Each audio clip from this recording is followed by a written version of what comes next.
You're listening to the Bearded Theologians podcast hosted by Matt Franks and Zach Bechtold.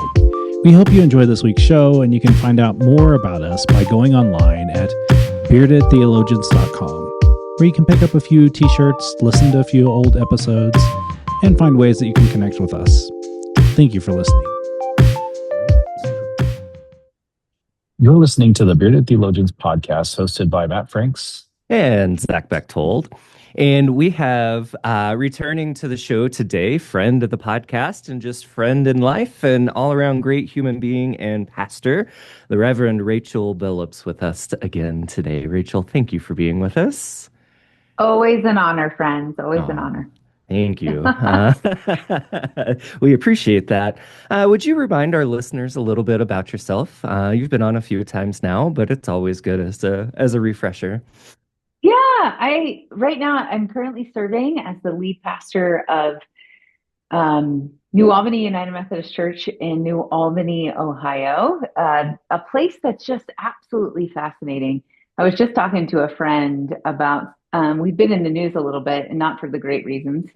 And so about kind of the interesting place that this is. On one hand, this town in the 80s was a cow town of 400. And there was a business mogul named Les Wexner who decided to come out here, live, and create what a planned community. If anybody wonders what it feels like to live the Truman Show, this is it. This is it. White equestrian fence and all. So it's a fascinating community in that in the school system, you have such diversity. There are 60 countries represented, 30 languages spoken, wow. Students who are living from Section 8 housing all the way up to $10 million homes. Mm-hmm. So the diversity is just tangible. Anytime that I go to a sporting event, I'm bound to hear multiple languages being spoken in the stands. It's just like when Wesley said, the world is my parish, I could live that like in a real tangible way right here, right now. And so just a fascinating community that I find myself in, very tech focused. This is kind of the West. And at the same time, Valley of the Midwest, but it still has all of that kind of, this is Ohio, friends. And there's a reason the middle schoolers are like Skibbity, Ohio, you know, it is just really... it's just really an interesting place to be. One more little fun fact. Columbus, Ohio is one of the fastest growing cities in America. So you have all of that with a lot of interesting politics, as in many states around this union. But all of the urban areas are blue. The rural areas are red. This is a red state.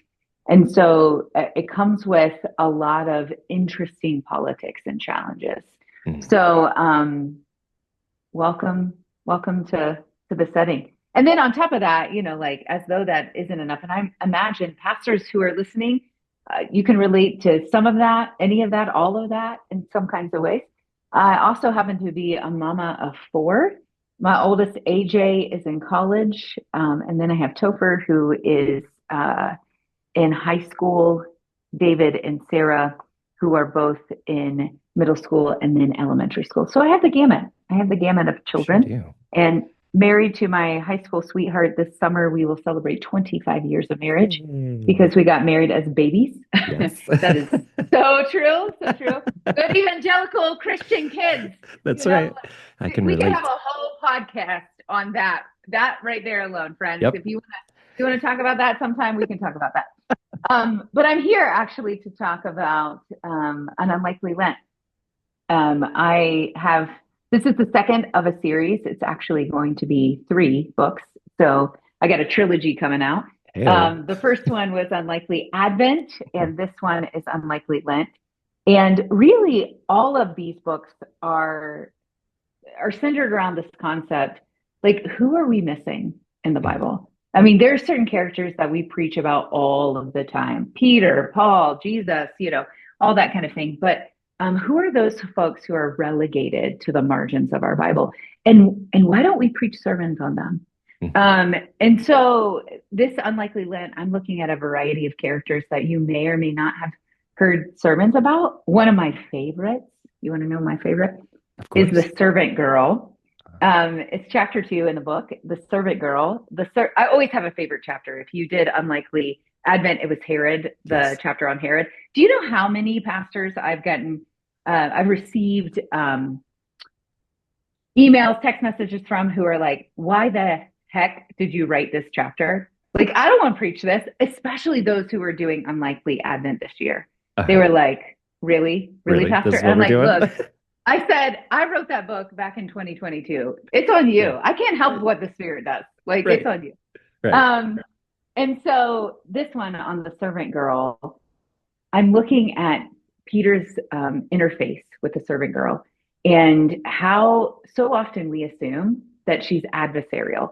In fact, we assume that she's part of Caiaphas's kind of posse, if you will. Like she's trying to kind of hold the line, like you are one of them. And I started asking lots of questions like, is that true? This woman is a servant, a slave of the high priest. Could it be that instead of like trying to call Peter to question or try to get him in trouble, we actually put her at the center of the story and said, what's going on in her life? Who is she really? And suddenly when you think about, okay, someone who is a slave and whose every day is affected by people in power, maybe, just maybe, she's not trying to get Peter in trouble, but rather she's trying to smoke the rebel Peter out. Maybe she's seen Peter, maybe, just maybe, in Jerusalem preaching or teaching or alongside of Jesus, and she is just so desperate to get Peter to be who Peter should be, which is this person who's aligned himself with this Jesus of Nazareth. And maybe, just maybe, she's put her hope in Jesus, and she's hoping that Peter too will stand up to what's happening in Jerusalem, in Rome. And so every chapter is kind of like, what are we missing? What are we, when we're reading the scriptures, are we slowing down long enough to imagine a story rather than the story we've been told year after year, Lent after Lent, Easter after Easter? Could we think about these characters, these people, very differently? So that's kind of the vibe, if you will, that I'm trying to instill in people as they're reading through and experiencing Lent. Yeah. No, I love that. And if an unlikely Lent is half as good as an unlikely Advent, it's a fabulous book, right? Like, let me just say, I'm just being honest because I can't help but be honest. It's written better.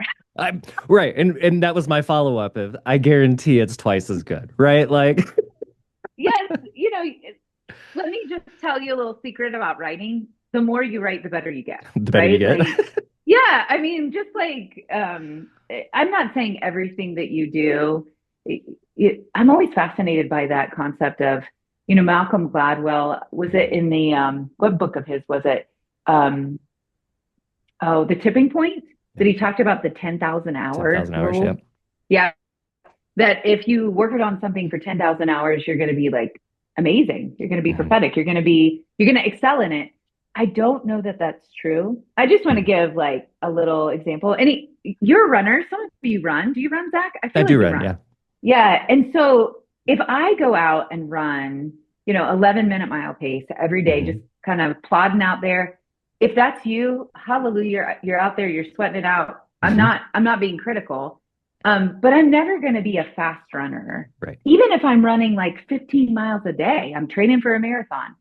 The only way to improve my 5K time is to actually do some intervals. Sometimes we call those fartleks, right? Yes. Like things that you do to improve your running time. And so I'm always pushing, I'm pushing a little bit against that 10,000 hour rule, because I think, I once had a coach said, it's not just practice, it's perfect practice that makes you better. And so I don't love that word perfect, but intentional. How about that?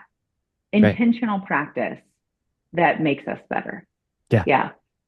Because I hope I mean, I hoped for the 4 years of seminary that I would get better at writing, and that I don't think I'd ever got. And you've had plenty of writing to do, Matt, right? Yes, yeah. I don't know if that ever really happened, and I think that's where like we talk about, like, we're in this, like, as we're getting ready for Lent, you know, sometimes when we hear our congregants talk about, well, I'm giving up this for Lent. Well, my question always is, how does that affect your relationship with God? It's one thing to give up chocolate, but how does chocolate affect your relationship with God? Now, if you're going to take that money that you were spending on chocolate and do good with it, that's a different story. But if it's just like, well, I just want to give up chocolate to, like, and I think that I want that's to lose where 7 pounds, Matt. I want to lose 7 pounds, yeah, I mean, but I think when as we're, this is Lent is one of those seasons where we get lost in the normalcy of Lent. Like, so, if you're lectionary preaching, you know 3 years, you're going to go through all the stories and maybe not ever touch some of these things, some of the characters and things that you talk about in the book. And I like the way that you're talking. Like, I think in the preface, you kind of talk a little bit. I've read a little bit of the book. We're doing the book at my church. And so I'm, like, trying to get ready for Lent. And so there was something in there about slowing down. And I really like that because especially this year, with as quick as Lent is after Christmas, like, you just get like, oh, dear Lord, like, help me. Like, I do need to slow down. I do need to go. Yeah. And so I think there's some power in this, like, really looking at some of these stories that we literally either gloss over or don't even think about. I think when I was planning, like, kind of like laying out my sermon planning document, I was looking at one, I was like, I'm going to have to definitely read the chapter on this one because I don't know how I'm going to get there. But I think there's some beauty in that because it draws us into a deeper story, one that we it gets lost in translation or in the hustle, or we like the familiar, and so we'll just continue to tell the same Lenten stories every year. And there's definitely some beauty in this book, especially as I'm getting ready to prepare. I've enjoyed so far what I've read. So yeah. And I think I'm pretty intentional about having 3 chapters on women, 3 chapters on men. I'm really just because I think there are some voices that, like I said, get sidelined, that I think that's really important. Matt, the other thing I want to say to you and to anyone else who's listening, I'm a pretty open preacher, sharer of resources. Yes, I write books and those kinds of things. But if you ever want my sermons, you can have them. You want my outline, you can have it. I mean, down to my manuscript, just to help people. I'm always, like, open-handed and saying, hey, if I have an idea or a resource that, and that happened a lot with Unlikely Advent. People would reach out to me, Rachel, do you have sermons or sermon starters that help this? And I just gave it all away. I mean, all of it is mostly in the book, but to see just how I take these sermons on. Now, I also recognize that I'm a preacher who preaches approximately 27 to 32 minutes, and not everybody preaches that long. So my buddy Matt Rawl is always like, Rachel, you have, like, some of my manuscripts are 3,800 words. Wow. And that's why it's easy to translate a chapter. Like, I take a sermon and in 30 seconds, it's a chapter in a book because, so it doesn't take nearly as long. But I'm always like, you need something? Email me. Find me on my website and just email me. And I like to be kind of that free resource for people.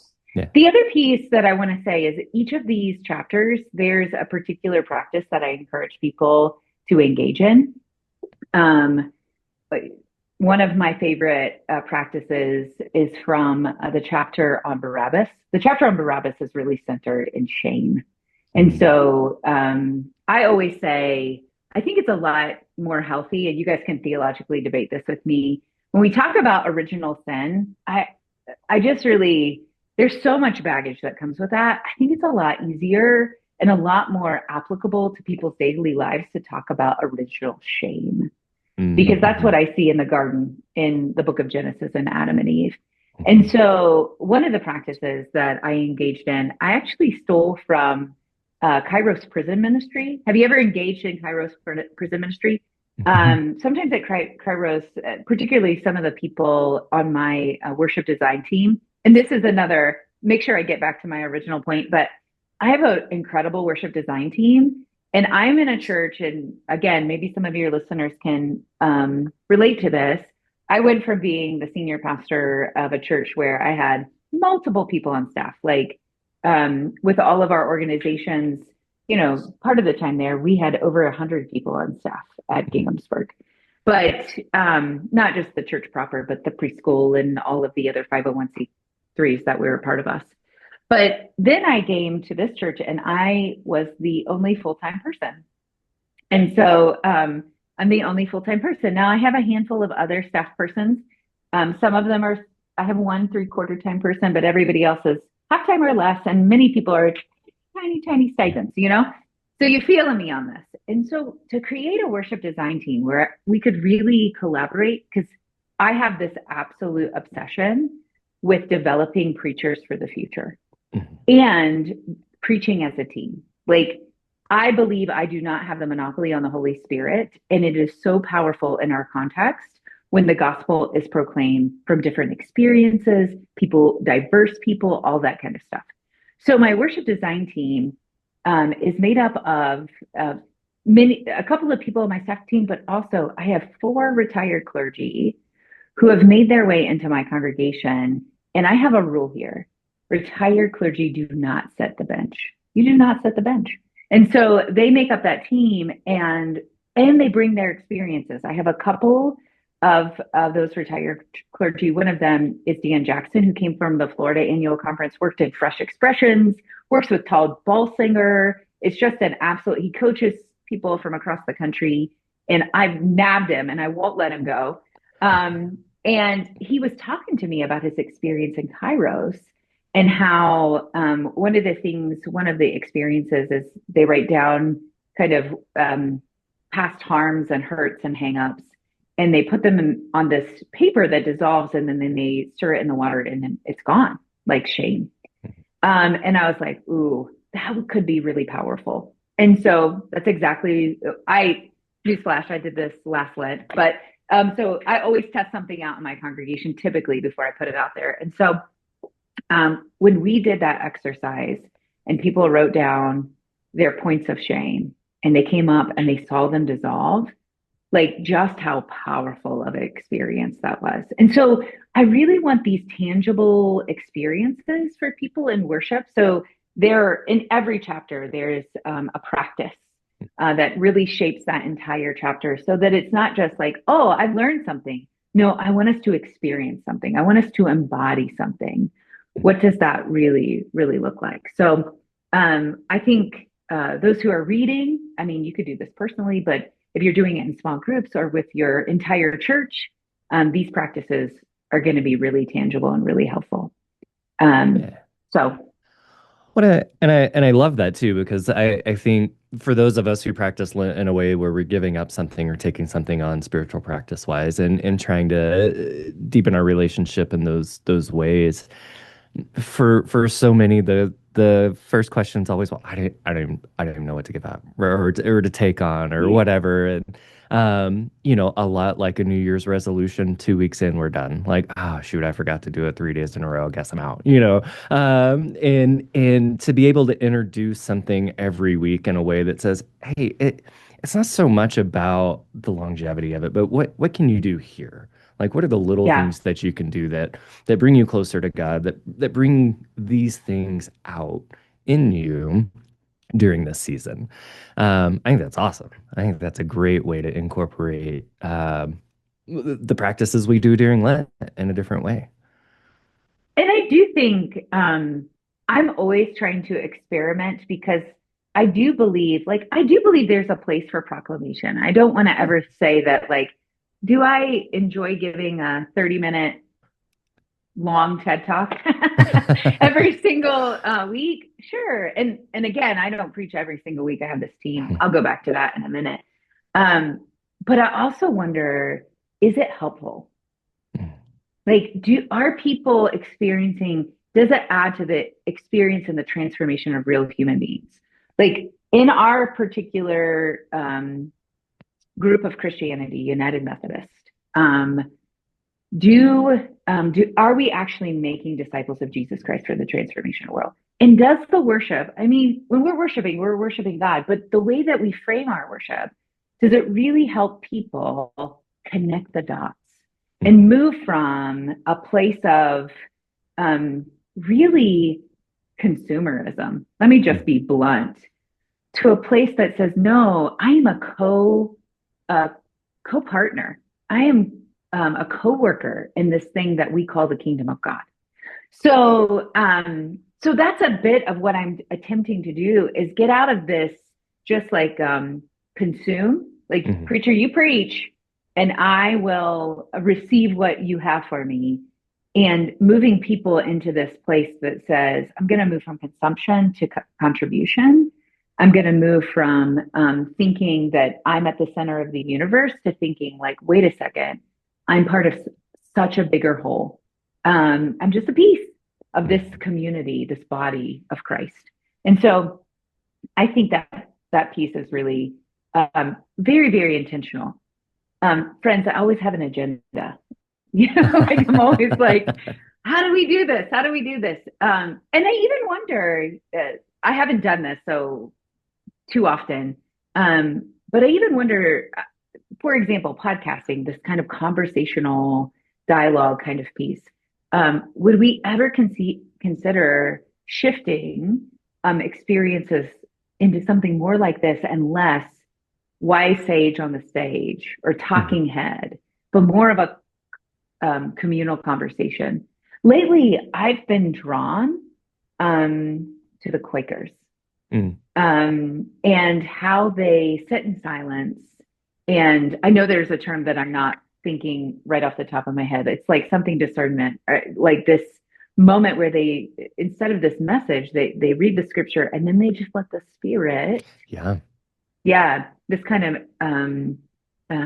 mutual discernment. And how disorienting that would be for a person who obviously has no problem talking, and how difficult it would be to set with the silence. We were in Philly this summer and toured. Just spent like an hour and a half in the oldest Quaker church around, right? There in Philadelphia, and took a tour, and it was fascinating for the same thing. Like the guy that was giving tours was a practicing Quaker. He been in that church for a long, long time, and just began to unpack their practices and what they do and how they do it. And they had a little video that would play every few minutes if you didn't want to take the tour. And I just sat there the whole time. I was like, I don't know what to do with this. It's so different. I love aspects of it, and then other parts I'm like, I could never, right? Like let's do the thing that Matt and I do on the podcast and read the scripture and let people just take it in and speak to it. I can't control what people are going to say in the middle of the service, and that gives me hives. Did you hear what you just said? I can't control. Exactly. Yeah. Well, and I felt that deeply in that space of like, how can I let that go, but also not let it become a distraction, right? In all of the things that hold us back from doing anything different and creative and whatever. But yeah, it was a fascinating experience. And that's where one of the things we've started is this little group that meets after the worship. We didn't have a traditional discipleship time on Sunday morning. And so we've started this space that we're very intentional about it being community faith time. And we have different things, but the space that I lead is literally reading the scripture from Sunday. And like, we'll read that, we'll Lexio that, and listening to hear what people have to say or questions that they may have for me from what I had said or whoever was preaching that Sunday. But also, we also grab another translation. Like, I'll bring in a random translation that they may never have heard of. And like, let's look at this and let's talk about, like, does this make sense even better? Or, we'll make fun of Eugene Peterson's message every so often, because it's like, this does not. I love the message. Oh no, we love it. It's just funny. It's like, oh wow, that's definitely not what we read from the Common English or New Revised. But I have found that to be so much, like, the Sundays I've not been able to be in there or I've not been there, I've missed it because I've enjoyed hearing the conversation or being a part of something that is uniquely different, but also it allows people to have those questions. Or like one of the things I've enjoyed doing is there are things, now granted, I'm not a 30-minute preacher, but I do have things that end up on the cutting room floor that I'm like, ooh, Yeah. I've got to show this video. Like there was the first ones we did, there was this video. I was like, oh, they got to see this video. And it was one that I really just couldn't make it work in worship. And I was like, oh, let's talk about this. And I think being able to make people more involved in worship is huge. And that's definitely something I like. That's one of the reasons why I love liturgy, because it allows people to be involved when you allow them to speak and, have more faces and voices up there so that people can then see themselves up on the stage as well. I think that's one way of cultivating discipleship in your church, is just the more opportunities you give people to be involved, the more that can happen. And I have, like, that's the one thing as I'm working through your book, I'm like, I'm having to write liturgy for this because there wasn't, there's not a worship companion for this.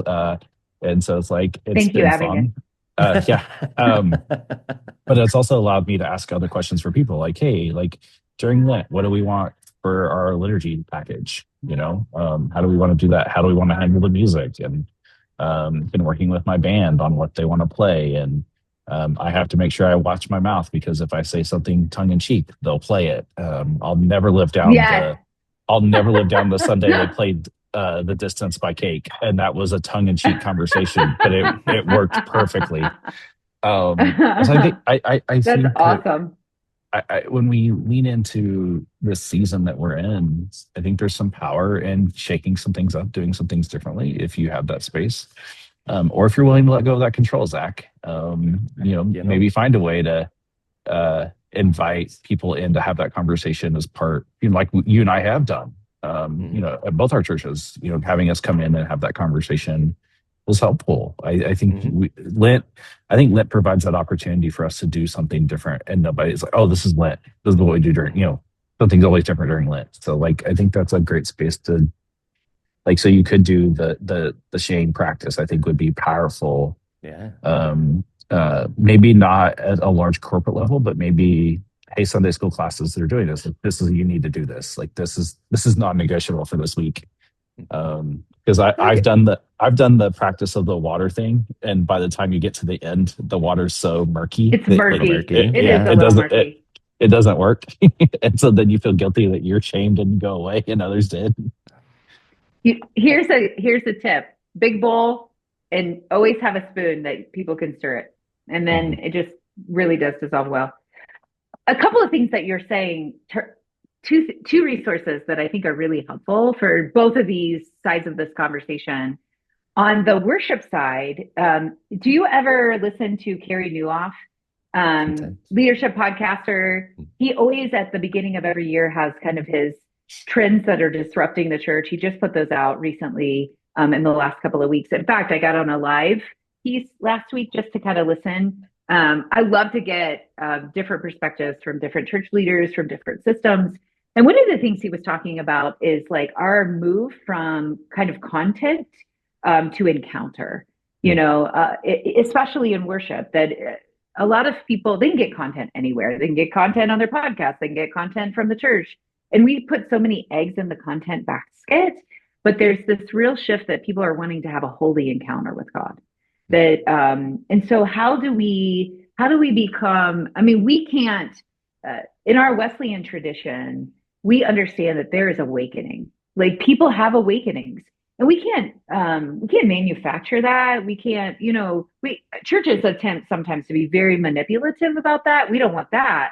But rather, how do we set the stage? How do we create an atmosphere and how do we train our people to be tuned to the movement of the Spirit so that awakening is possible, so that encounter is possible? And I do think that has a bit to do with letting go of our control, affirming the priesthood of believers. Thomas Keating, monk, priest, has a prayer called the welcoming prayer. Are you familiar with the welcoming prayer? It's this prayer that basically has three concepts, if I can remember them off the top of my head. I learned this from a leadership coach of mine. Her name is Ellen Fowler. Ellen, just amazing. And she said, Rachel, you really need to relinquish your need to be esteemed, to be in control. And there was a third one, and I just forgot it. To be esteemed, to be in control. And I've totally lost it. Anyhow, there's a third one but it really is about kind of letting go. And here it is, to be secure, control, esteemed, and secure. And I'm like, I have cuss words on the inside of my body when I hear that. Right. Like, relinquish your need to be what? In control, to be secure, and to be esteemed. I love to be loved. Thank you very much. I'm a preacher. Of course I do. Right. And in control, like, that's why I'm ordained into order. And then to be secure. Yes. And what a powerful prayer to pray in a time of radical uncertainty, because we are in a season of radical uncertainty in the church, in the United States of America, and really globally, radical uncertainty. Yeah. I love, I have a love-hate relationship with what you just said, because the Enneagram 3 in me just, absolutely. We won't be doing any of that. No. But also, like you said, how are we inviting people into those encounters and those engagements, and in doing that, one, for ourselves and how we lead, but providing those opportunities for people to let go of that security, to let go of that control, to let go of that esteem, and just be present in those moments. I saw that deeply in our service, Remember Your Baptism service last week, because unlike communion, I didn't have ushers and things like that for my folks to come up and dip their hand into the baptismal waters and take a rocker. I gave them zero instructions. I just said, come up. There's a bowl of water. And we did the liturgies and things, but that was the invitation, was come. And watching them just, one, deal with not having ushers telling them when to go. But also it allowed them to just stand there. It wasn't just a dip and go, or, grab a rock and go. Each and every person in the congregation spent time. I love that. Didn't feel rushed, didn't look rushed. Some did a variety of actions and encountered the baptismal waters differently. It was so cool to watch all of that just melt away and people be present and encounter the Spirit in those ways. So, it's all the way through, right? How can we let all of that go and just be present, and it'll be okay for a minute. We can grab onto that stuff later if we'll just let it go and just be there and see where the Spirit is moving and hear where the Spirit is moving. It was really cool. I don't often, I will go sit and just be out of the way when things like that happen. And I walked back up onto the chancel and just watched people because it was just really cool to watch my church do that. I love that. Yeah. And it kind of reminds me, like, for us this Sunday, and I guess that's because I said, dip your hands in the water, make a cross on your forehead if you feel up to it. And watching people literally crossing themselves. Mm-hmm. At first I was a little weird. I was like, what? Like, why are they doing, like, the first couple people were my Catholics. And so I was like, I get that. Like, that makes sense. But then other people started doing it in a way that I was like, okay, so maybe I misspoke. Did I misspeak? Like, I started wondering, like, what did I do to cause that? But there was something sacred in standing there next to the water and just reminding people, remember your baptism and be thankful. Allow them, like, I was shocked at how many people came up. More people came up than I anticipated. And so our service went longer than I anticipated. And no one, like, we were 17 minutes over and nobody batted an eye. Because we created that space of welcoming, and even we had guests that came up and dipped their hands in the water. And to me, when we can provide those tangible spaces, we're creating a space of hospitality for God to do God's work when we let go. And that's hard for us preachers. That's hard for us. I mean, I'm a 6 on the Enneagram, so I plan like everything is planned out, and even plan B, C, D, and E. You know, what's going wrong? I've got a plan for it. Yes, there is and it always it weirds some people out that like when something goes off the rails or something, I'm like, no, I planned for, like, that's fine, we're good.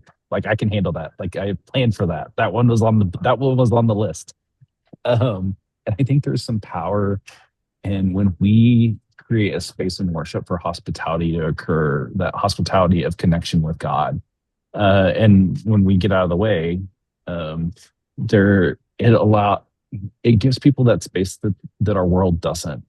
Like, yeah, you can actually worship. You can actually, like, a few months ago, I remember there was a Sunday we were singing something. It was a hymn. And I remember, like, just raising my hands like I did when I was a kid, you know, and I just, like, I wonder how, like, I started thinking, like, oh no, like, I'm not supposed to do that. You know, I was like, no, like, you can. And I think we as pastors need to learn how to do that better, to provide that vulnerability of when we're in one of those sacred moments, and just be in that sacred moment. There's When your people see that, I think they get into it as well. I started thinking about that in the conversations that I've been a part of at my seminary this week, and started thinking about, like, I need to start modeling that a little more. And, like, when I talk about communion, like, I invite people to kneel at the rails, but they never see me do it. Maybe I need to start kneeling if that's something it is important to me, like that kind of stuff. There is that power when we set ourselves aside. You know, I grew up in rural Southern Ohio and highly influenced by Pentecostal churches. So I call myself a Methacostal, right?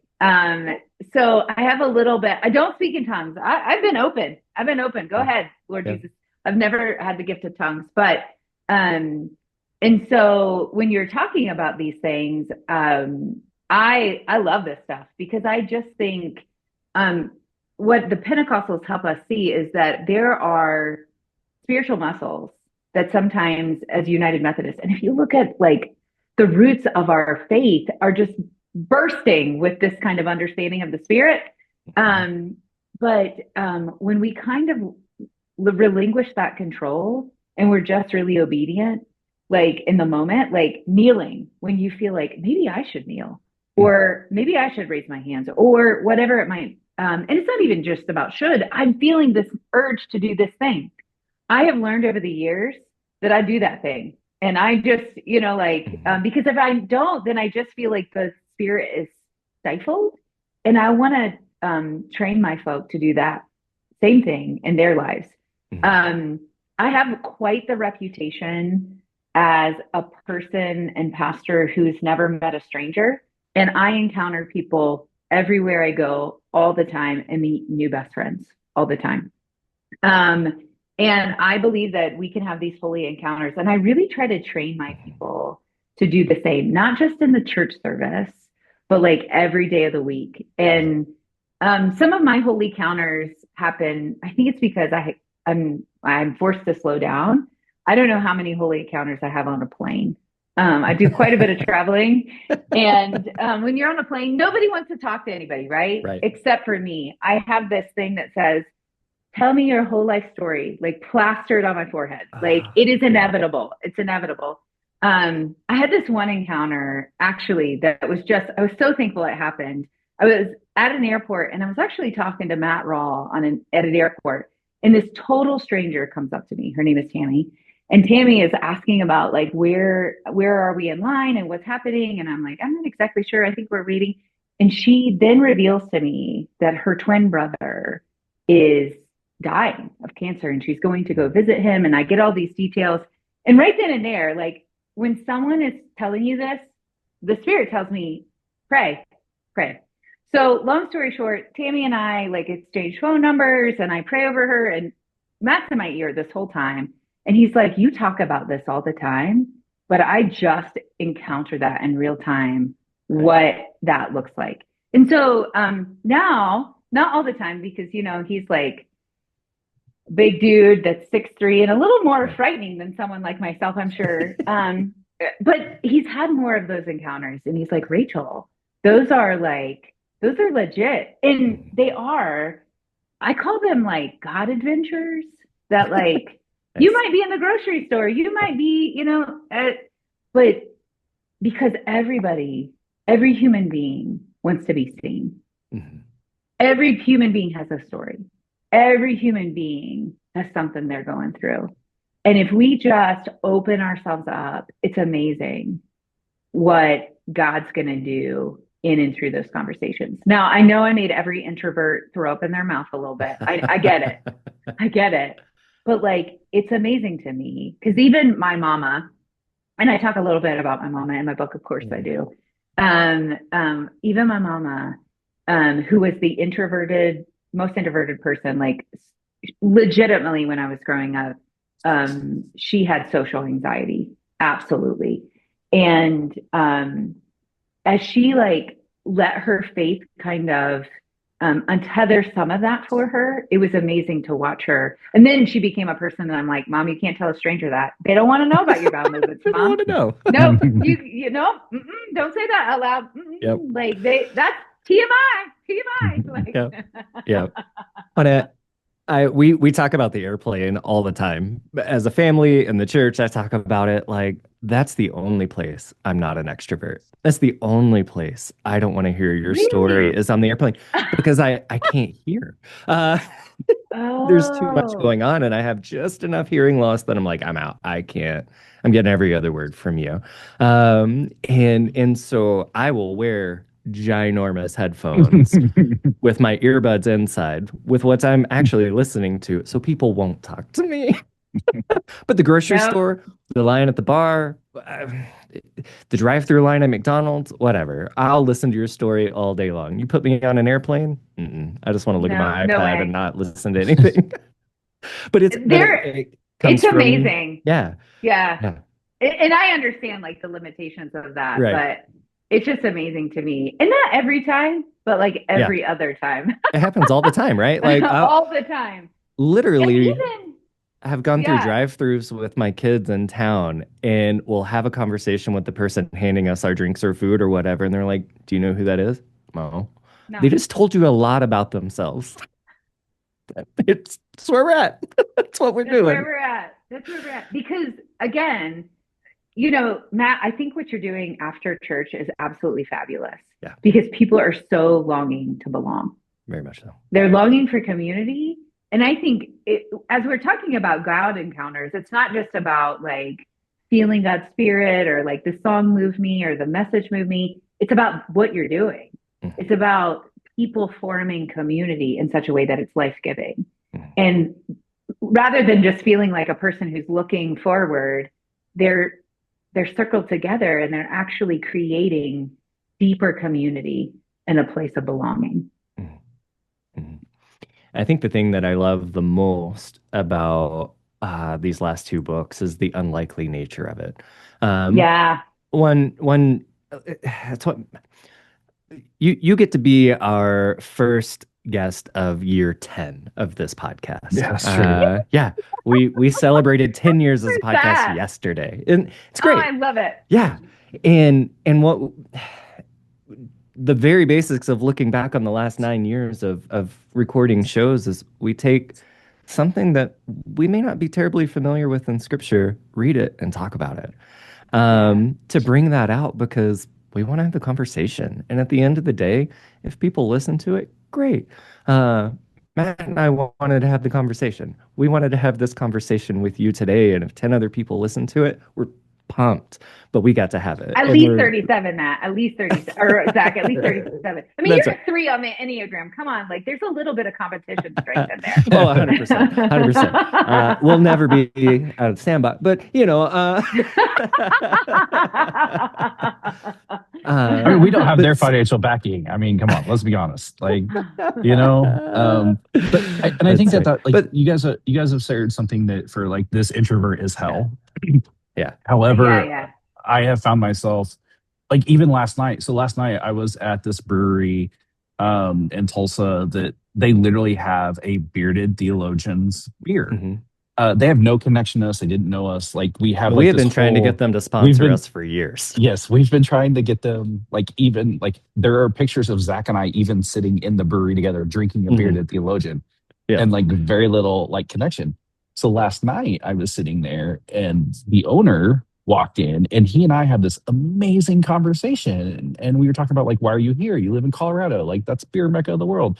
And I was like, I'm here because of this beer, and it's our 10-year anniversary for our podcast. And he's like, wait a minute, like, how long have you guys been doing this? Like 10 years? Like, yeah, we're actually older than the beer. So no cease and disorder, please. But we had this amazing conversation, and he was like, I want to be on the podcast. Can I be on the podcast today? I was like, Yes. Yes. Yes. yes. Yes. Like, Oh, that's so exciting. and then like the people sitting next to me, because there's only like 5 of us in this brewery. The people sitting next to me, the man was a missionary who had kind of like way. literally kind of gone to hermit mode in Northwest Arkansas. And so we began this whole conversation about like what to do around Tulsa. And he's like, how do you know so much about Tulsa? I was like, I love this town. Like, I love it. I mean, it's like, but you don't live here. I was like, I know. I still keep up with it. It's still, I mean, it's a big piece of my heart. There's a lot of memories here. There's a lot of history for me.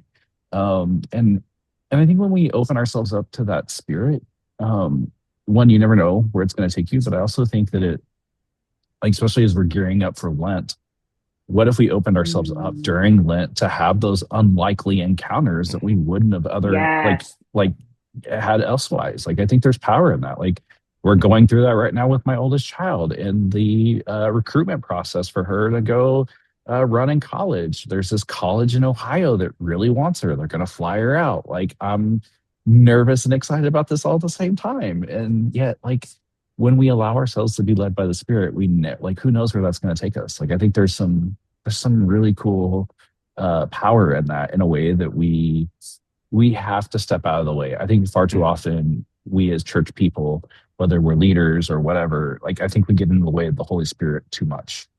Mm-hmm. Yeah, say that, Matt. Say it. That's so good. So good.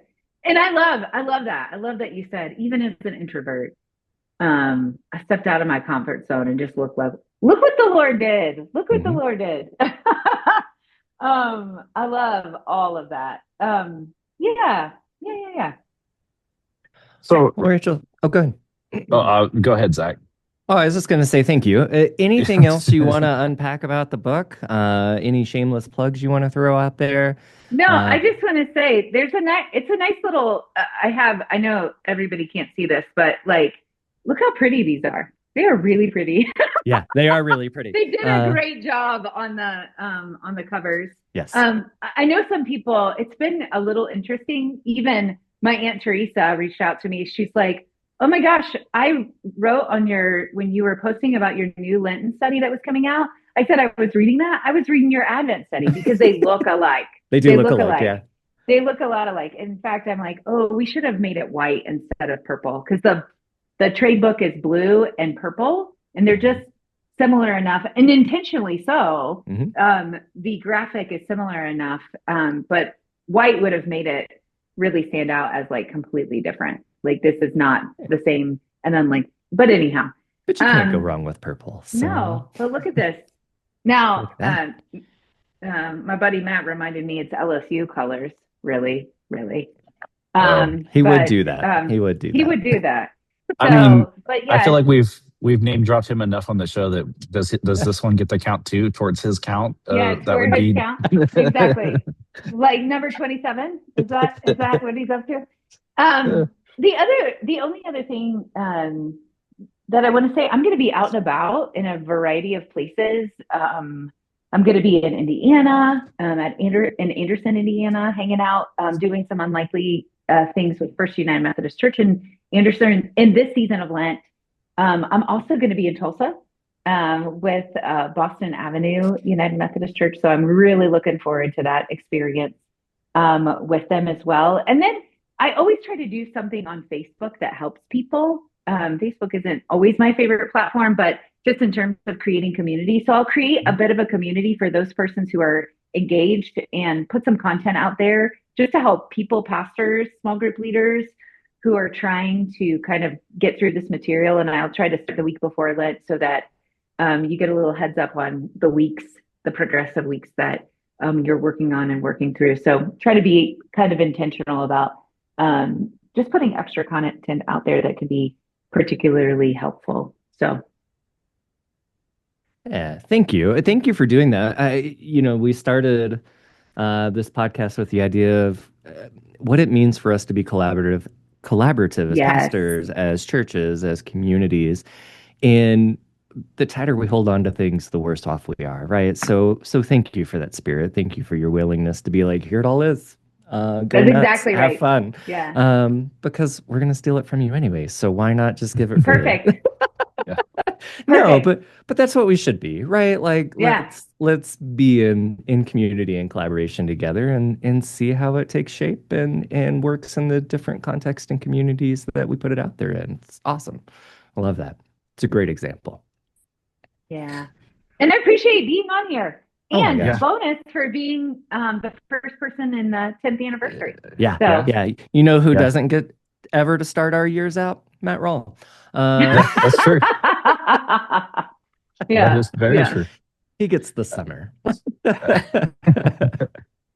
Well, Rachel, we're definitely grateful for you for joining us today, and we will have links to how they can buy the book, and we'll make sure it's the Lent book. Maybe even have one for the Advent book in case they accidentally bought it, like I did on Kindle, thinking I was looking at the cover, I wasn't looking at what I was buying, and so now I had to buy 2 books. So I already bought you 2 books, and Heck so yeah.